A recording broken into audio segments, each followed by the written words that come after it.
Yes, I need to repeat my position, and it seems some people are forgetting our position as they are gearing out for fake elections.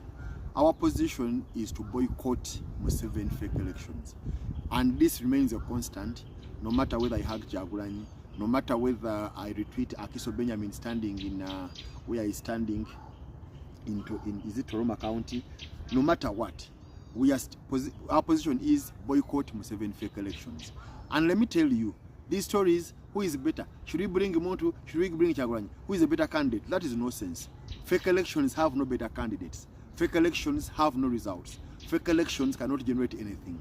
What is happening is that some elite politicians are looking at this as an opportunity to get employment, to get a contract of employment for 5 years. That's why they are fighting over cards. Is it bring Malende, bring Luirika, so and so. All that is nonsense.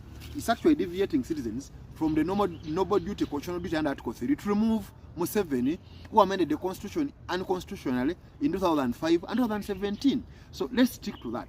So for me, I'm not participating in an election. Don't expect that I'm going to support any person in an election, whether at any level, because we cannot participate in fake election.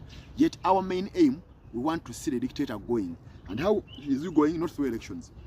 You cannot participate in for 30 years, since 1996, participating in fake elections with similar fake results, and then you are telling us you are going to remove him. I think it's a matter of getting jobs for Bagwere and others and some people to participate.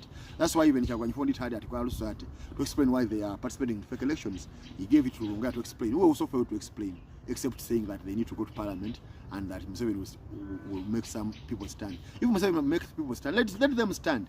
Let them get 1%, Museveni gets 99%. That will be okay. We shall get a momentum which the people of Egypt got, which the people of Sudan got, to take dictators away. But this nonsense of fake elections, no. We are boycotting fake elections.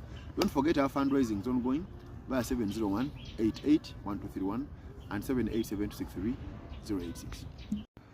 Yes, I think I need to talk about the diaspora problem, the people from diaspora who are being killed at the same time who are being arrested by the regime.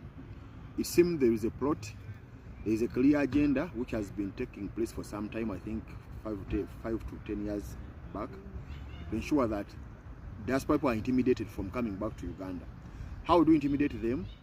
It's very simple, and this is what they are doing. Kill some of them.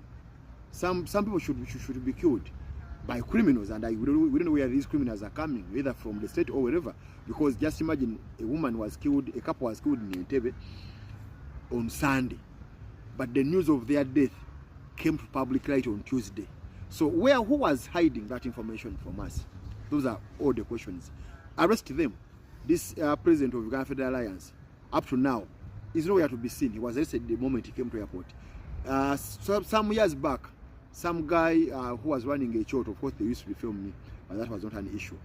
Fazil Mayanja landed on the airport. He was arrested and deported. Another guy from NUP, Ainebiona, he came here, went to Banyoro to campaign. He was arrested and deported. So there is a clear line of making people in diaspora to fear to come back to Uganda, especially those with political agenda. And now there is this element of killing them. Unless there is investigation which is thorough, we shall remain suspicious that this killing people from diaspora is part of a wider scheme to threaten them. So diaspora people, I think we should take care. You should understand this is happening, but you also understand the motive to scare you from coming back, because you come back with money which the regime fears to come to us. At the same time, you come back with an open mind that how democracies work worldwide. So when you come here with a joke, Museveni does not want you to be like that. So I think we should take note of this, that this is not a normal, these are not normal things. There is a state something which has to be sorted here. Don't forget, our fundraising for rule of law is ongoing via 701-88-1231 and 787-263-086.